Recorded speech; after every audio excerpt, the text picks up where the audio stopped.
Meus irmãos, vamos abrir a palavra do Senhor na primeira epístola de João, no capítulo 3, e vamos ler do versículo 1 a 6. 1 João 3, de 1 a 6, a palavra de Deus diz o seguinte: Vede que grande amor nos tem concedido o Pai, a ponto de sermos chamados filhos de Deus. E, de fato, somos filhos de Deus. Por essa razão, o mundo não nos conhece, porquanto não conheceu a Ele mesmo. Amados, agora somos filhos de Deus e ainda não se manifestou o que haveremos de ser. Sabemos que, quando Ele se manifestar, seremos semelhantes a Ele, porque haveremos de vê-lo como Ele é. E assim mesmo se purifica todo aquele que tem nele esta esperança, assim como ele é puro. Todo aquele que pratica o pecado transgride a lei, porque o pecado é a transgressão da lei. Sabeis também que ele se manifestou para tirar os pecados, e nele não existe pecado. Todo aquele que permanece nele não vive pecando, pois todo aquele que vive pecando não viu nem o conheceu. Amém, a palavra do Senhor. Vamos orar, irmãos. Senhor Deus bendito, nós nos colocamos dessa manhã diante do Senhor, rogando a graça, a misericórdia do Senhor sobre as nossas vidas e rogando sobretudo a iluminação do Teu Espírito, para que possamos não apenas compreender as verdades da Tua palavra, mas aplicar essas verdades em nosso coração. Essa é a nossa oração, em nome de Jesus. Amém. Meus irmãos, hoje toda a sociedade brasileira está comemorando o Dia das Mães. É um dia que a sociedade define para comemorar esse dia. E geralmente o amor de mãe é colocado para a sociedade, para nós, como sendo a expressão máxima do amor.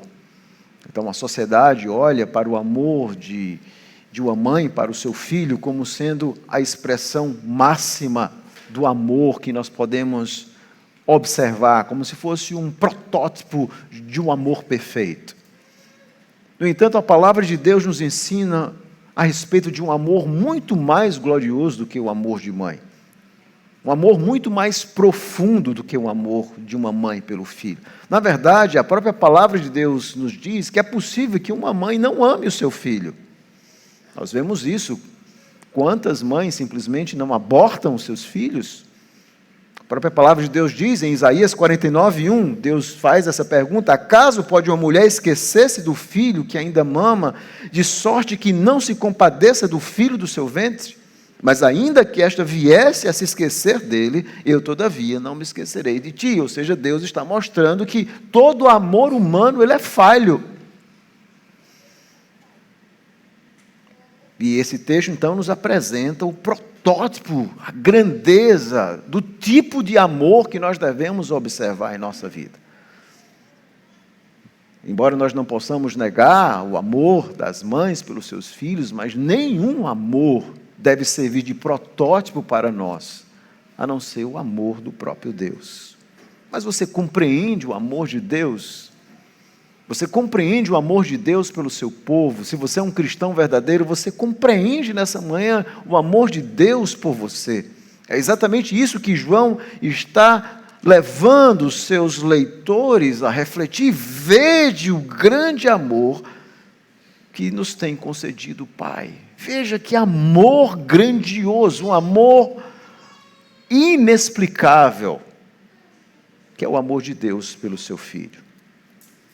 Mas o que é esse amor? Quais são as implicações do amor de Deus por nós? São essas lições que esse texto nos ensina. Mas antes de adentrarmos nesse texto, vamos pensar um pouco onde ele está inserido. Esse texto que fala a respeito do amor de Deus e das implicações futuras, presentes e éticas para a nossa vida, está nessa carta, que geralmente nós chamamos de carta de João, a primeira carta de João. Os estudiosos hoje sabem que, na verdade, João ela não tem o formato natural de uma carta. Você não vai encontrar um início, como era comum, a apresentação. Ele não se apresenta, Era muito comum aquelas cartas, aquelas saudações iniciais. 1 João não tem nada disso. Então, muitos hoje preferem chamar João, ou 1 João, de uma homilia, de um tratado doutrinário circular, onde ele escreve para várias igrejas, com um objetivo muito claro de combater algumas heresias, alguns pensamentos perniciosos que já estavam surgindo ali, e estabelecer ao mesmo tempo qual era a base do verdadeiro cristianismo. Observe que desde o início o cristianismo precisou lidar com o falso cristianismo. Não apenas hoje nós vemos uma grande quantidade de igrejas que se dizem cristãs e que pregam um evangelho que não tem nada a ver com o evangelho. Desde o início, desde o período apostólico, na verdade, muitas das cartas do Novo Testamento foram escritas para combater esses falsos ensinamentos daqueles falsos mestres que se diziam cristãos. Então, João vai estabelecer as bases aqui do verdadeiro cristianismo. E ele vai propor 3 bases fundamentais. Alguns chamam de testes para você aplicar, para você entender o que é o verdadeiro cristianismo. Primeiro, o verdadeiro cristianismo é aquele que está alicerçado na doutrina apostólica, que não tem coisas novas, porque quem gosta de coisa nova é herege. Herege precisa de coisas novas. O verdadeiro cristianismo é o apostólico, é aquele que está na doutrina apostólica, conforme encontramos nas Escrituras. E João, um tempo inteiro, ele vai dizer: o que eu ouvi do Senhor, o que eu estou ensinando a vocês, se alguém ensinar outra coisa, não é verdade. Outra característica vital que ele ensina é a santidade. Ele vai mostrar que o verdadeiro cristianismo tem a noção de que Deus é luz e não há trevas. E aqueles que dizem que conhecem a Deus e andam em trevas e não vivem uma vida de obediência a Deus, isso não é o cristianismo. A verdadeira fé é uma fé marcada por um comportamento ético, moral, pautado nas ordenanças de Deus. E por último, uma característica vital do cristianismo é a ética baseada no amor. Os cristãos verdadeiros, aqueles que foram transformados, eles exibem em sua vida um amor não apenas por Deus, mas uns pelos outros. Essas 3 características vitais que João usa aqui nessa carta ou homilia circular, como nós acabamos de ouvir. Então, quem escreveu? Bom, o autor é anônimo para nós, porque ele não se identifica, mas não para os primeiros leitores, ou seja, desde o início, não havia dúvida de que essa obra, 1ª, 2ª e 3ª João, como nós chamamos, foi escrita por João o apóstolo, desde a antiguidade. Homens como Policarpo, bispo de Esmirna, que está mais ou menos no ano 156, Papias, que era um contemporâneo de Policarpo, todos eles são unânimes em dizer que foi escrito por João. Ambos viviam ali naquela região próxima de Éfeso, onde se diz que foi o local que João fugiu após a destruição de Jerusalém no ano 70. Então, João teria fugido e se refugiado ali na cidade de Éfeso, onde ele então vai escrever essas cartas. E não há dúvida, quando você lê essa obra, você vai observar que o autor ele é uma testemunha ocular de Cristo. Ele diz isso logo no início. Os nossos olhos viram, as nossas mãos apalparam, ou seja, alguém que testemunhou não apenas Jesus vivo, mas também testemunhou a ressurreição de Cristo. É assim que João se identifica no Evangelho. Nós vimos, eu estava lá, eu vi quando ele morreu, eu vi quando ele ressuscitou, eu toquei nele. E João então escreve essa obra. E por que ele escreve? Bom, como eu expliquei, um dos objetivos principais era refutar o falso cristianismo.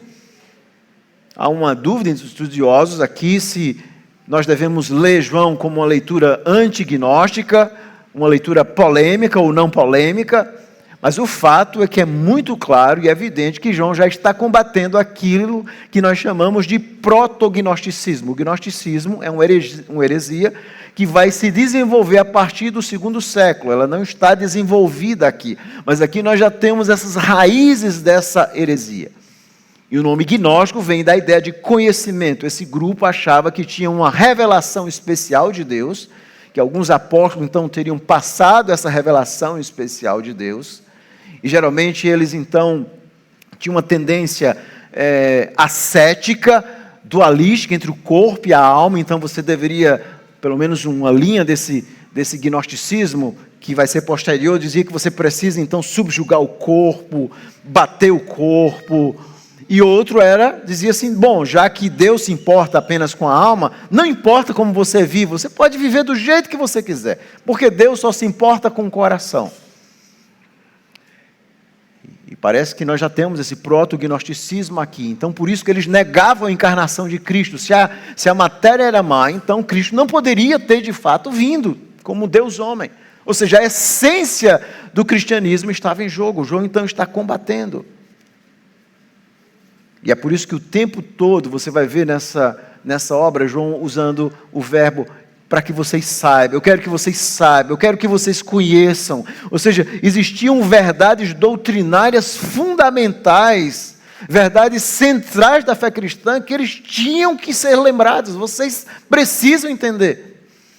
Você pode até depois ler essa obra e notar quantas vezes João usa essa expressão, para que vocês saibam isso, para que vocês conheçam isso.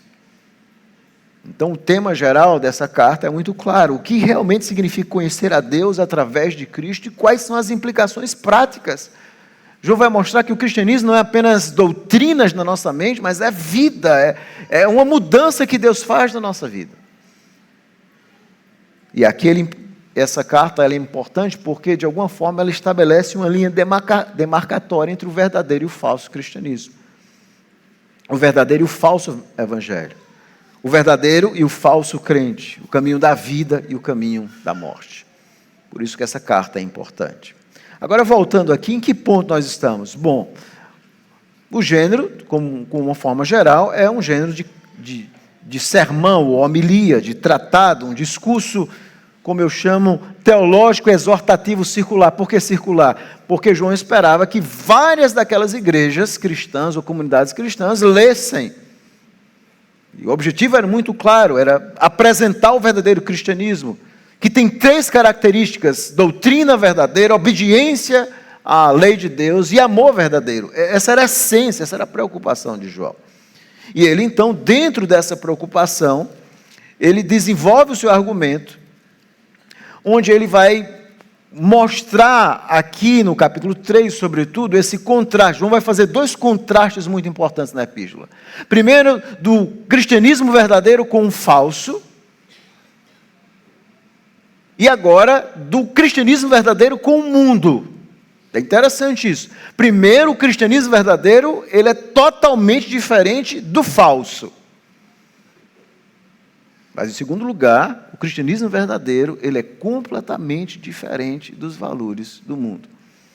Esse é um ponto que João vai traçar aqui de forma muito clara no capítulo 3. Agora vamos olhar o texto, por favor, comigo. Observe que o texto começa com um imperativo: vede, vede. Vede o grande amor que o Pai concedeu. Essa ideia central, esse amor que o Pai concedeu para nós em Cristo Jesus. E a partir dessa ideia, João vai construir o seu argumento. Um argumento profundo, com implicações presentes, futuras, éticas, morais, daqueles que experimentam esse amor. Então, qual é a ideia central do texto, qual a tese, qual o argumento, e que será também o tema do sermão nessa manhã? O grande amor de Deus revelado em nossa filiação em Cristo. Essa é a ideia central, o grande amor de Deus revelado em nossa filiação em Cristo. E há 3 ideias aqui que João traz para nós. A primeira é a intensidade do amor de Deus e as suas implicações presentes. O amor de Deus é grande, tem implicações já presentes na nossa vida. Ele vai tratar isso no versículo 1. Com esse verbo, vede. Do versículo 2, ele vai começar uma outra seção, que é essa ideia de amados, esse vocativo.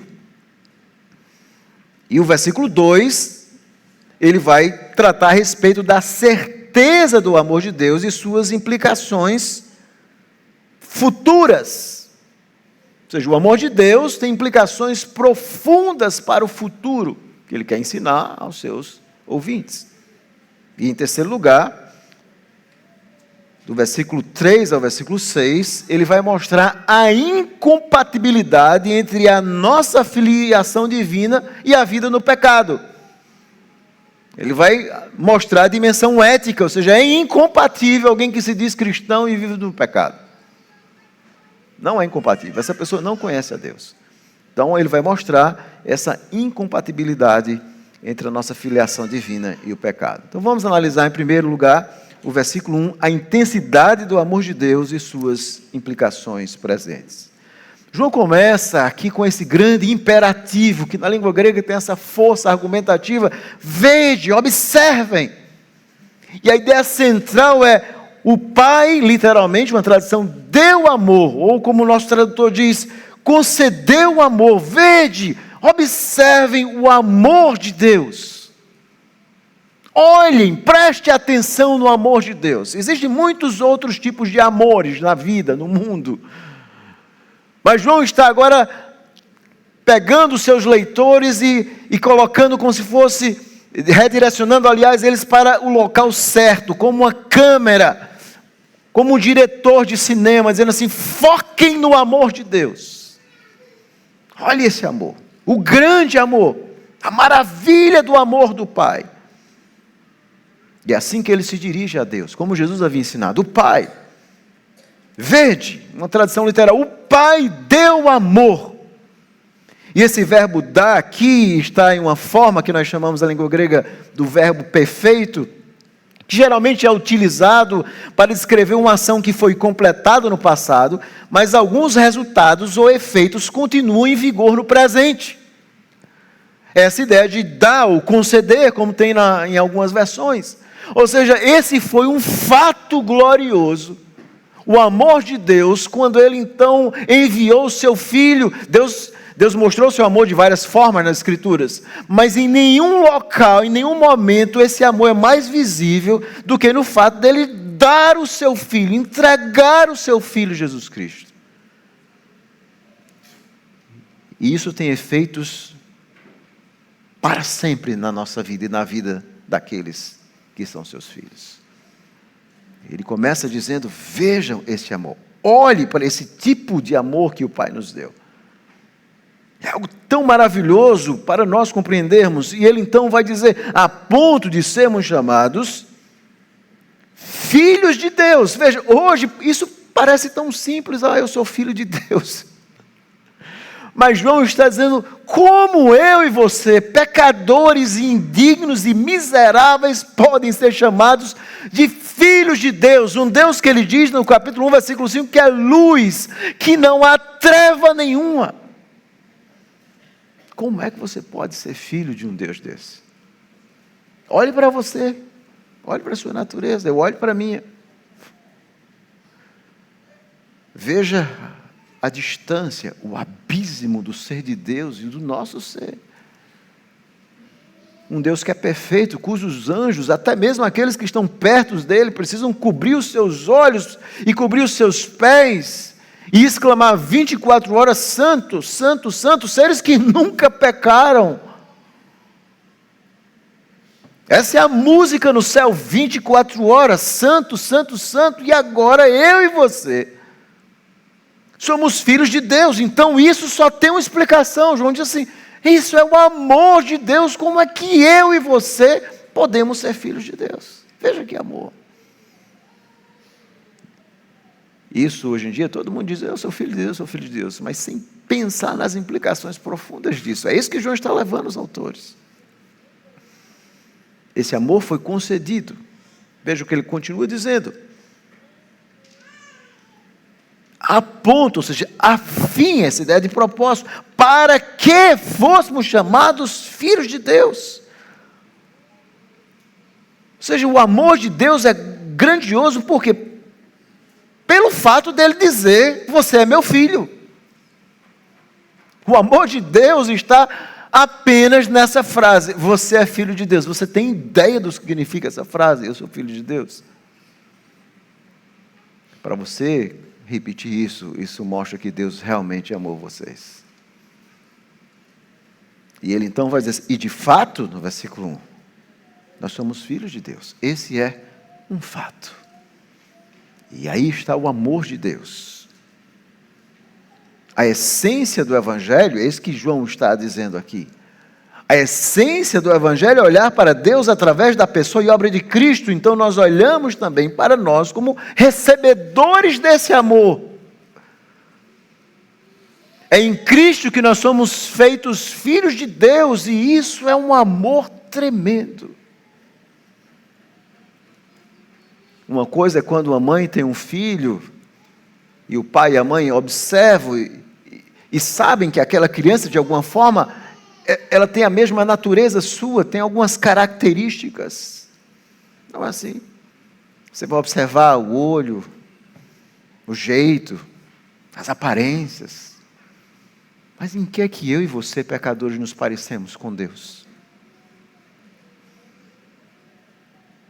Não há nada. Não há traço. Não há semelhança. Em termos éticos, em termos de pureza, em termos de santidade, não há nenhum traço. Obviamente Deus nos criou a sua imagem e semelhança. Mas após o pecado, nós vemos um abismo entre o ser de Deus e o nosso. E agora, nós olhamos e vemos como em Cristo nós agora somos dignos desse amor. E ele continua dizendo, por essa razão o mundo não nos conhece. Isso é lógico, ou seja, Deus nos tira do mundo, por isso que o mundo não nos conhece. Porque não conheceu a Ele mesmo. O que João está querendo dizer aqui? Ele está dizendo, olha, o mundo em que vocês vivem é um mundo que está alienado de Deus. É um mundo que não conhece a Deus. E o amor de Deus cria pessoas que são seus filhos e que, por sua vez, agora, vocês vão ser alienados desse mundo. Vocês vão estar no mundo, mas vocês não são mais do mundo. E é por isso que o mundo não conhece, é por isso que o mundo vai odiar vocês. Porque agora vocês estão no mundo, mas vocês são filhos de Deus. E aqui existe esse abismo entre o fato de que todos são criados por Deus e o fato daquilo que nós chamamos da salvação soteriológica, de que Deus salva um povo para si. Aqui o que João está ensinando é que nós, ao experimentarmos esse amor e sermos transformados pelo amor de Deus em Cristo, nós entramos na antítese lá de Gênesis 3,15. Gênesis 3,15, logo após a queda de Adão e Eva, Deus promete o descendente da mulher que vai esmagar a cabeça da serpente, embora estivesse o seu calcanhar ferido. E Deus diz que haverá inimizade, antítese entre luz e trevas.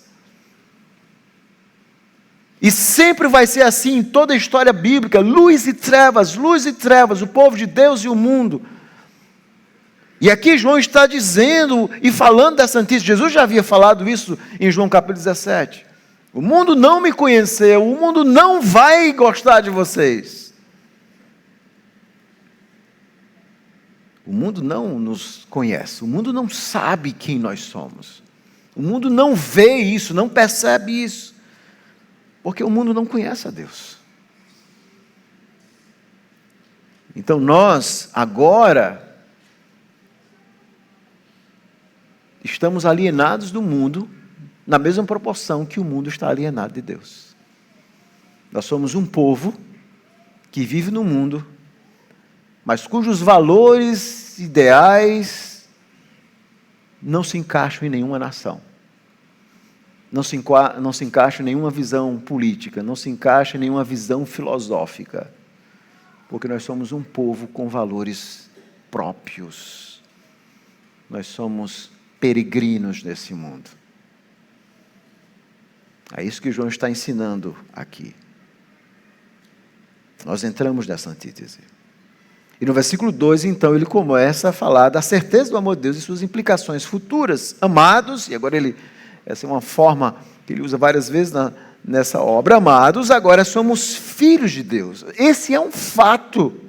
Nós somos filhos de Deus. E como é que eu e você nos tornamos filhos de Deus? Bom, se você tem uma visão arminiana, a visão arminiana diz assim, porque um dia eu quis, porque um dia eu escolhi a Deus. Mas Paulo diz que nós nascemos mortos em delitos e pecados. Como é que um morto faz alguma escolha na sua vida? É óbvio que não é essa a razão. Nós não nos tornamos filhos de Deus porque um dia nós escolhemos que vamos servi-lo, que um dia escolhemos que íamos tê-lo como pai. Nós nos tornamos filhos de Deus pela regeneração. E essa doutrina maravilhosa que Jesus ensina, por exemplo, em João 3, quando ele fala a Nicodemos que era preciso um nascimento do alto, uma transformação gloriosa. Ou como Paulo ensina em Tito, de forma também majestosa, quando Paulo fala a respeito dessa obra gloriosa, no capítulo 3, versículo 4 e 5, ele diz assim: quando, porém, se manifestou a benignidade de Deus, nosso Salvador, e o seu amor para com todos, obviamente todos aqui mostrando judeus e gentios, não por obras de justiça praticadas por nós, mas segundo sua misericórdia, ele nos lavou mediante o lavar regenerador e renovador do Espírito. É uma obra que o Espírito faz de regenerar, e dá vida ao que está morto. É uma obra monergística, é Deus que então toca no coração de um pecador. Faz uma obra gloriosa. É Deus quem escolhe os seus filhos, irmãos. Não são os seus filhos que escolhem a Deus. É a regeneração. É o novo nascimento. É essa obra gloriosa que Deus faz e regenera os seus filhos. João já havia falado isso no seu evangelho, se você voltar um pouco no capítulo 1, no versículo 10 a 3, ele também vai ensinar essa verdade poderosa no seu próprio evangelho, quando ele diz assim, no capítulo 1, versículo 10 a 14, ele diz assim: o verbo estava no mundo, o mundo foi feito por intermédio dele, mas o mundo não o conheceu. Está falando de Cristo, o verbo. Veio para o que era seu, no caso os judeus, e os seus não receberam. Mas a todos quanto receberam, deu-lhes o poder de serem feitos filhos de Deus, a saber, os que creem no seu nome. Ou seja, para ser filho de Deus é preciso crer no seu nome. Agora a pergunta que não quer calar: quem é que vai crer? Veja o versículo 3: os quais não nasceram do sangue, nem da vontade da carne, nem da vontade do homem, mas de Deus. É Deus que torna alguém seu próprio filho. E esse é o amor. O amor está no fato daquilo que Jesus diz a Nicodemos: o vento sopra onde quer, o Espírito salva quem quer. E você então vê muitas pessoas que estão completamente cegas e alheias, e você então se pergunta: por que eu vi? Por que eu enxergo a Deus? Não é porque houve uma vontade em mim, mas é que houve uma vontade em Deus em me amar. Uma vontade eterna, antes da fundação do mundo. Esse não é um amor que começa na história. E Paulo vai ensinar isso também no livro de Efésios. Vamos dar uma olhada rápida em Efésios, no capítulo 1, onde o apóstolo Paulo também fala desse amor, quando ele diz o seguinte. Efésios 1, versículo 4 e 5, ele diz assim: assim como nos escolheu nele, antes da fundação do mundo, para sermos santos e irrepreensíveis. Agora veja: e em amor nos predestinou para ele, para a adoção de filhos, por meio de Jesus Cristo, segundo o beneplácito de sua vontade. Quando é que Deus pensou em nos tornar filhos? Antes da fundação do mundo, antes de você nascer, antes de Deus criar o mundo. Essa é a doutrina maravilhosa que nós chamamos da predestinação, da eleição dos eleitos. Cristo vai dizer isso de forma clara em João 17: é por eles que eu rogo, não é pelo mundo, mas pelos que me deste, porque são teus, e eles vão ouvir. Jesus diz: as minhas ovelhas, elas vão ouvir. Vocês não escutam porque vocês não são as minhas ovelhas. Ou seja, nós nos tornamos filhos de Deus, irmãos, e somos regenerados e justificados em Cristo e adotados como filhos. Você é adotado por Deus. E agora você tem um irmão mais velho que é Jesus Cristo. Deus então adotou você em Cristo para ser seu filho. Essa é uma doutrina maravilhosa que João está ensinando, a doutrina da adoção. Deus nos adotou em Cristo. Agora eu e você, em Cristo, nós somos filhos de Deus. O Catecismo Maior de Westminster tem uma pergunta maravilhosa. O que é a adoção? Na verdade, a Confissão de Fé de Westminster é basicamente a única confissão de fé que trata especificamente da doutrina da adoção. Essa é uma doutrina muito importante. E diz assim, o que é a adoção? E a resposta é, pergunta 74, a adoção é um ato da livre graça de Deus. Veja, é um ato da graça de Deus, em seu único Filho Jesus Cristo, e por amor dele, pelo qual todos os que são justificados são recebidos no número dos filhos de Deus. Então você é regenerado, e depois da regeneração, o Espírito Santo vai colocar arrependimento e fé. E aí você vai responder com arrependimento e fé. E você então será justificado. Ou seja, Deus vai imputar a justiça de Cristo sobre você. E agora Deus então vai te adotar. Ele vai resolver o problema da sua culpa. A justificação resolve o problema da culpa. Você agora não tem mais culpa. O seu pecado foi resolvido na cruz. E agora você pode ser filho de Deus. Isso é da graça de Deus, Ele que escolheu. E aí está a grandeza do amor.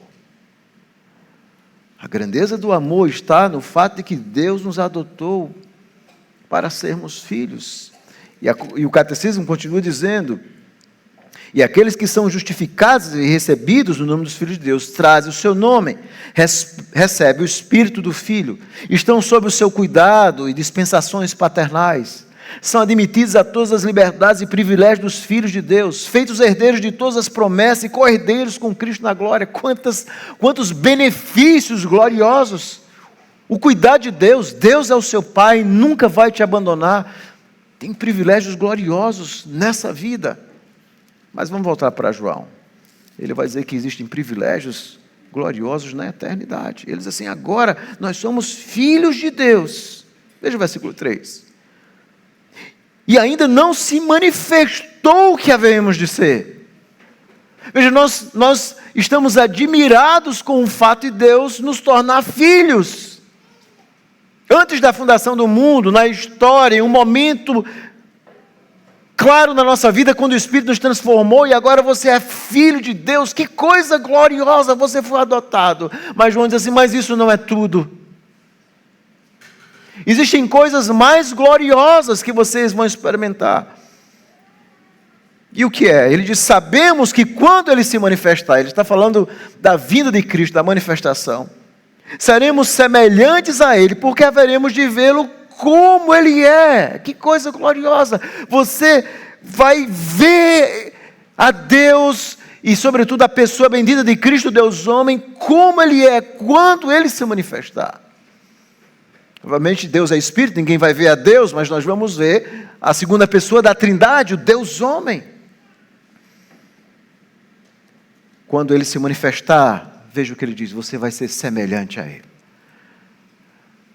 Veja, Jesus, Ele foi um filho completamente obediente, completamente santo. E nós também um dia vamos, ainda que nessa vida nós experimentemos como filhos essa luta no nosso coração, hoje nem sempre nós somos filhos obedientes ao Pai, mas quando Jesus voltar, nós finalmente seremos como Ele, em total obediência, em total santidade. Nós vamos ver como Ele é. Nós vamos compreender o que é ser um filho de Deus. Nós vamos compreender a obediência em todo o seu grau, quando nós estivermos com Cristo eternamente. João está trazendo, meus irmãos, essa promessa divina, dessa futura transformação. Algo glorioso que espera por mim e por você. É por isso que o amor de Deus é muito grande. Você vai ser herdeiro de Deus, co-herdeiro com Cristo. Você terá um corpo glorificado, você vai viver para sempre com o Senhor. Veja o amor de Deus. E você diz assim, mas Porque o que é que eu tenho de diferente daqueles que não conhecem a Deus? Nada. Mas Ele amou você. Ele quis tornar você filho dele. E isso vai ter uma dimensão ética profunda a partir do versículo 3. Veja, isso tem implicação presente, nós somos filhos de Deus, tem implicação futura, existem realidades gloriosas que nos aguardam, mas agora João vai mostrar a incompatibilidade entre essa filiação presente, essa esperança escatológica, e o pecado. E ele vai dizer isso no versículo 3. E a si mesmo se purifica todo que nele tem esta esperança, assim como ele é puro. Ou seja, se eu sou filho de Deus, se eu tenho um irmão mais velho que é Cristo, se Deus me chamou das trevas, se Deus me dá essa esperança gloriosa de que um dia eu vou ser como Ele é, em estado de santidade, essa visão beatífica futura me leva a viver em santidade hoje. Então você se purifica. Quem tem essa esperança não pode viver no pecado, porque você é filho de Deus. Eu não posso viver como eu vivia. Assim como Ele é puro. Eu sei que Deus e o meu Salvador são puros, são santos, e eu não posso ser um filho de Deus sem ter características vitais, ou a característica vital que é a santidade. E João agora começa a desenvolver qual é a ética dos filhos de Deus e qual a natureza do pecado. Veja como ele desenvolve o seu argumento. Ele diz no versículo 4: todo aquele que pratica o pecado também transgride a lei, porque o pecado é a transgressão da lei.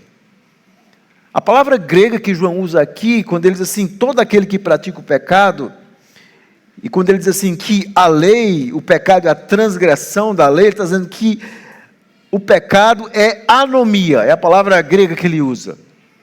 Pecado é anomia. E o que é anomia? Nomos vem de lei. A geralmente significa não ou sem. É o estado de ser ou comportar-se em desafio à lei de Deus. O pecado é exatamente isso. Você vai viver ou comportar-se como se Deus não tivesse uma vontade, como se você não fosse um filho obediente, como se você fosse independente, como se você não prestasse contas a Deus.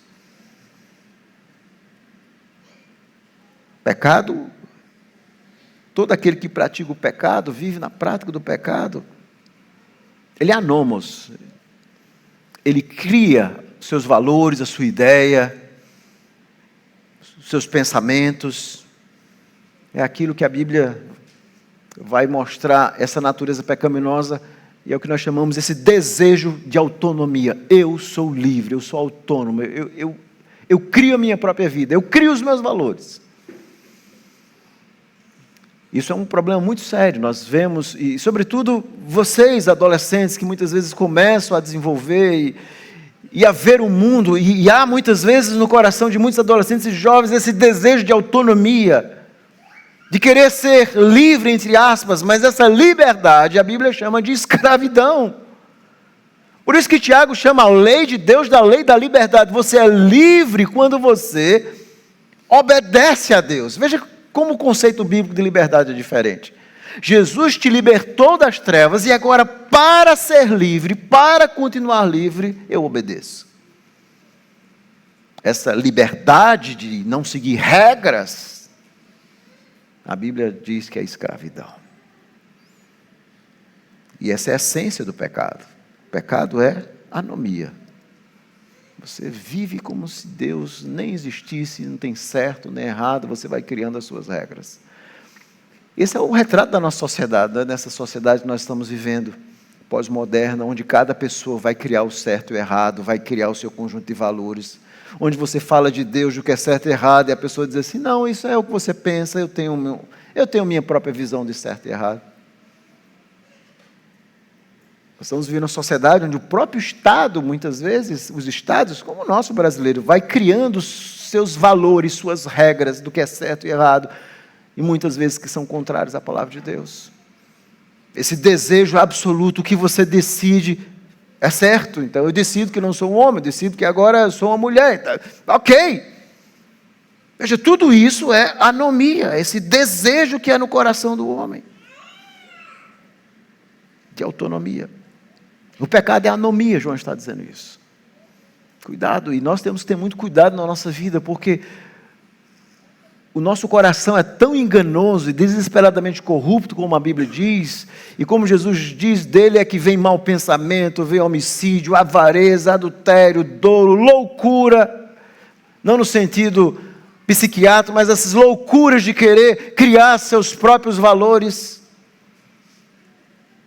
E nós nunca podemos esquecer, olha, o pecado é isso, é anomia, você viver sem Deus, se comportar sem Deus, criar suas regras.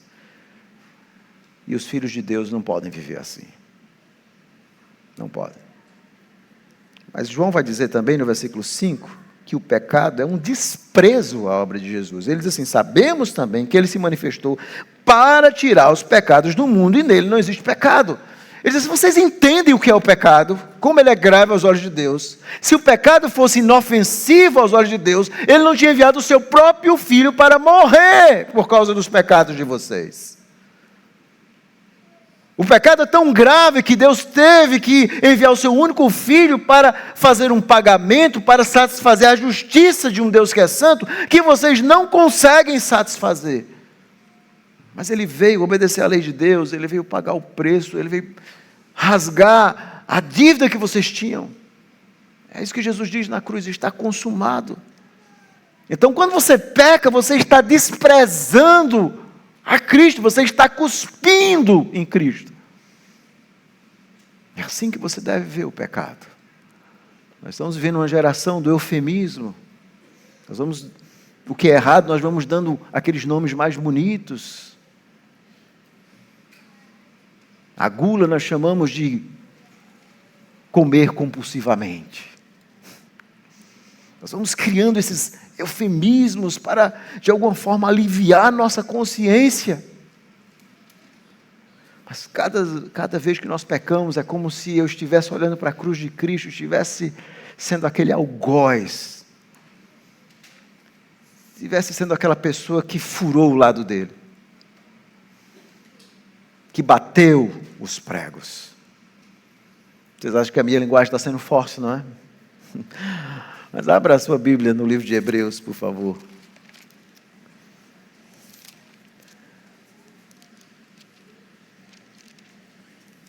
O autor dos Hebreus vai usar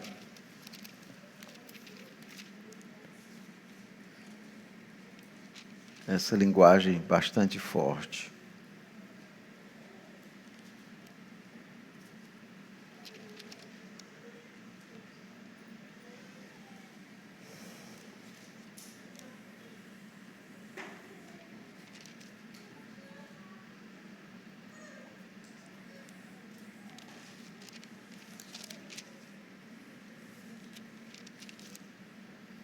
Capítulo 10, ele diz o seguinte, a partir do versículo 26.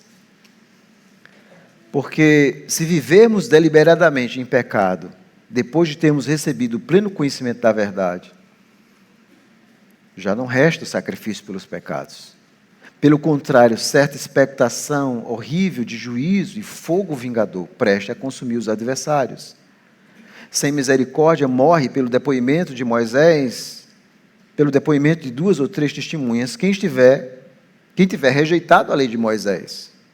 Agora veja o versículo 29. De quanto mais severo castigo julgais vós, será considerado digno aquele que calcou aos pés o Filho de Deus e profanou o sangue da aliança com o qual foi santificado e ultrajou o Espírito da graça.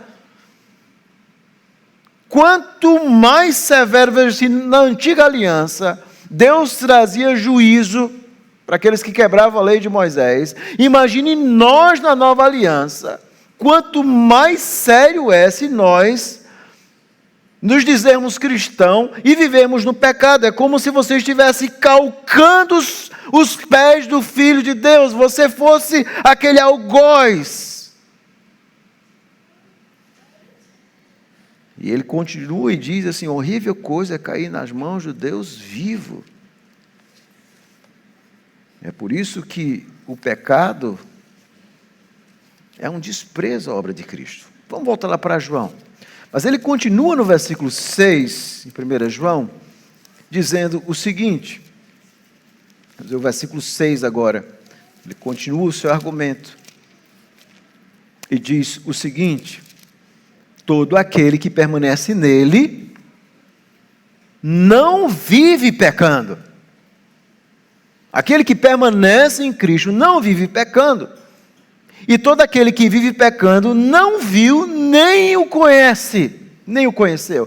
Veja, João aplica um teste simples, objetivo. Ele está trazendo essa grande doutrina e agora termina aplicando de forma bastante prática para a vida das pessoas. Olha, você quer saber se você é filho de Deus ou não?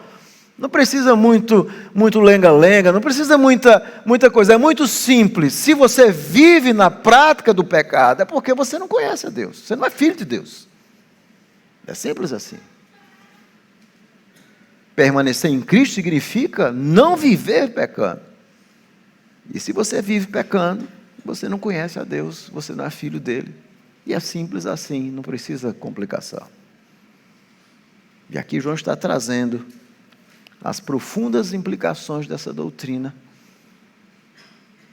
e aplicando de forma prática. E a pergunta que João queria que aqueles leitores refletissem e que Deus quer que eu e você reflitamos nessa manhã é: você é filho de Deus?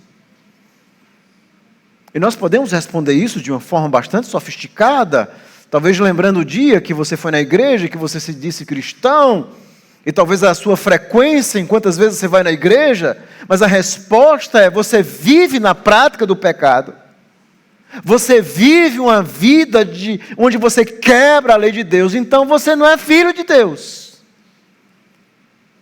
E você precisa desesperadamente nessa manhã se arrepender dos seus pecados e se voltar para o Senhor. Não importa quantos anos você tem de igreja, você precisa de Cristo para não viver na prática do pecado, para viver como um filho verdadeiro, adotado, que tem um relacionamento vivo com Deus. Isso é ser filho. Você tem um relacionamento de amor, de obediência, um relacionamento vivo com Deus. E eu vi certa vez uma ilustração de um pastor americano, ele falando a respeito do momento em que ele adotou uma criança. E era o desejo deles de adotar uma criança. Eles então adotaram essa criança com muito amor e participaram de todo aquele processo e levaram a criança para casa. E eles perceberam que havia alguma coisa estranha. A criança não chorava. Ela não chorava. Não é possível, uma criança que não chora. Eles começaram a achar estranho aquilo. A criança não chorava. E de alguma forma eles foram convivendo com isso, tentando mostrar amor, mas era uma criança estranha. Era uma criança diferente. E obviamente depois eles descobrem que as crianças no orfanato, elas eram treinadas a não chorar, porque se eles chorassem, eles não seriam escolhidos pelos seus futuros pais. Os pais não queriam criança que chorava. E aquela criança não chorava por isso, ele temia: se eu chorar, então eles vão deixar de ser meu pai. Até que um dia há uma circunstância, eles então vão mostrando o amor àquela criança, até que um dia há uma circunstância em que eles escutam o choro daquela criança. E ele disse assim: foi pela primeira vez nós nos sentimos pai e mãe daquela criança, porque ela chorou. Ela chorou, nós percebemos, e ela então veio correndo para nós e nos abraçou. Nós percebemos que éramos de fato pai, porque ser pai, a relação pai e filho envolve esse profundo relacionamento. É exatamente isso que esse texto nos ensina. O relacionamento com Deus não é um relacionamento pro forma, irmãos. É um relacionamento de amor, onde você sente o amor de Deus por você e você então responde esse amor.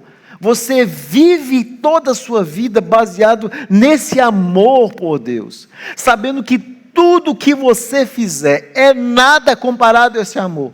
Tudo que você fizer por Ele é nada. comparado ao amor de Deus por nós.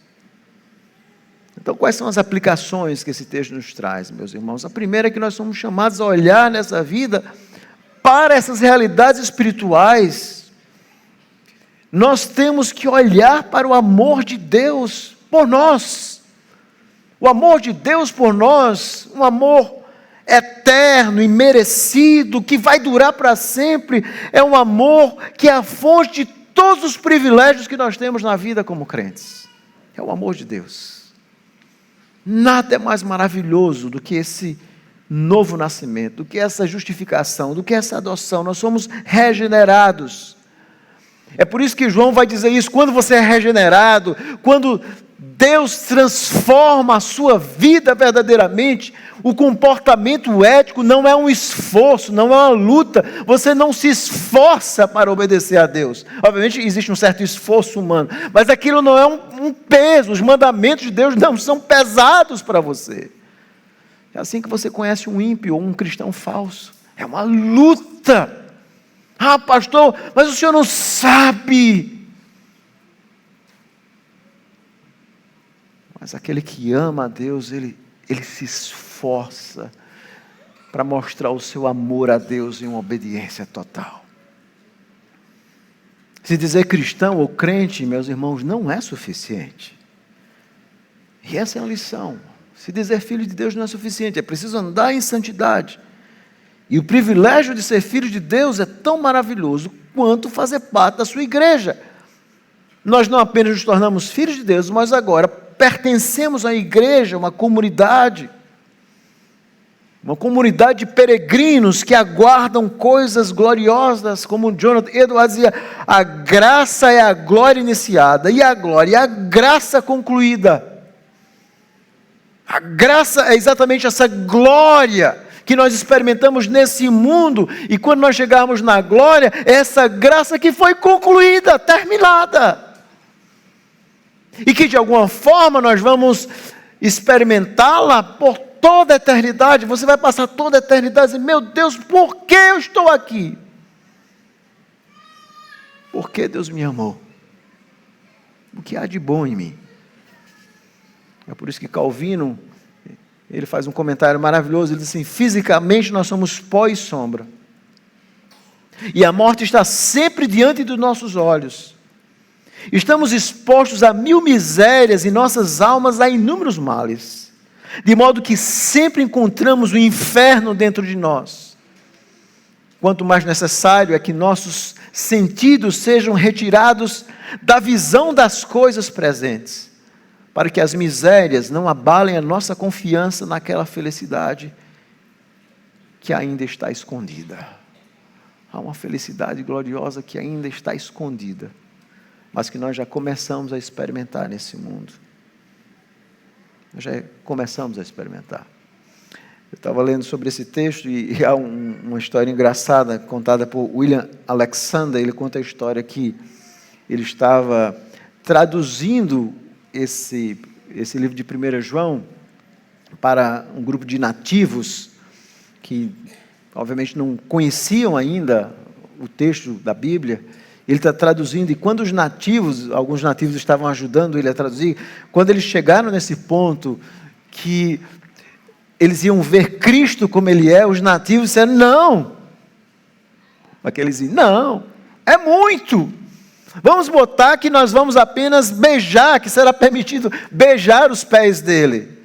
Ou seja, era uma grandeza tão grande que eles não conseguiam mensurar. Ver como Ele é, não. Mas é exatamente essa a gloriosa verdade trazida pela palavra de Deus. Você é filho de Deus? Você realmente deixou as coisas desse mundo? E eu quero concluir com a ilustração de um casal que adotou algumas crianças russas. Eles eram americanos e adotaram algumas crianças russas, e eles então foram buscar, eles contam, eles narram de forma bastante interessante o dia quando eles foram buscar essas crianças. E eles então começaram a descobrir como seria difícil aquela transição do orfanato da família. Eles dizem o seguinte, abre aspas, vestimos os meninos com roupas que nossos pais tinham comprado para eles. Acenamos com a cabeça em agradecimento ao pessoal do orfanato e saímos para a luz do sol. Mas isso parecia ser aterrorizante para os meninos. Eles nunca tinham visto o sol, nunca sentiram o vento. Eles nunca ouviram o som de uma porta de carro batendo ou tiveram a sensação de serem carregados em alta velocidade por uma estrada. Percebi que eles estavam tremendo e olhando para o orfanato. Enquanto nós dirigíamos, eles olhavam para trás. Sussurrei para Serguei, que agora é Timothy, um dos meninos, aquele lugar é um poço. Se você soubesse o que está esperando você, uma casa com a mamãe, um papai que ama você, avós e bisavós, primos, companheiros e o McLanche feliz. Mas tudo o que eles conheciam era o orfanato. Era sórdido, mas eles não tinham outro ponto de referência. Era a casa deles. Sabíamos que os meninos haviam se adaptado à nossa casa, que confiavam em nós, quando eles começaram a parar de esconder a comida em suas cadeiras. Fizeram a vida toda. Então eles estavam na casa dos pais e ainda escondiam as comidas nas cadeiras. Eles sabiam, e finalmente com o tempo eles sabiam que haveria outra refeição chegando, eles não teriam que lutar pelos restos. Este era o novo normal. E ela continua, da mesma forma, nosso Pai Celestial sussurra para nós, sua velha vida mundana é um poço. O mundo é um poço. Desfrute dos privilégios de filho, você é filho, lembre-se do que aguarda você. Mas o tempo todo nós pecadores estamos com os nossos olhos no poço, como aquelas crianças estão com os olhos no orfanato sórdido. Deus quer que nós olhemos para outro lugar, para outra realidade. Mas o coração pecador só quer olhar para o pecado e para o poço. E nós esquecemos do que é o verdadeiro evangelho. Por isso que Owen escreve uma carta, em 1678, dizendo o seguinte, ele escreve uma carta ao amigo, Cristo é o nosso melhor amigo. E logo no céu será o mais precioso amigo. Eu oro a Deus com todo o meu coração para que eu possa estar cansado de todo o resto, exceto de minhas conversas e comunhão com Ele. Eu nunca descanso de Cristo. Eu nunca me canso dele. Essa é a essência da vida cristã, meus irmãos. É nós compreendermos essas novas realidades que Deus nos deu para vivermos uma nova vida nesse mundo, servindo a esse glorioso e bondoso Salvador. Que Deus nos conceda a sua graça para vivermos assim. Vamos orar. Bendito Deus, nós louvamos o teu nome. Muito obrigado pela tua palavra. Muito obrigado pelo teu amor tão inexplicável, e grandioso e glorioso. E nós fomos adotados. Não nos deixa, Senhor, sentir o aroma do mundo, ou permitir que o aroma das coisas mundanas tragam mais alegria em nosso coração do que te servir, do que as coisas de Cristo e do teu reino. Tenha misericórdia de nós, teu povo. Vivemos em dias maus, de muitas trevas, e somos chamados para ser luz do Senhor.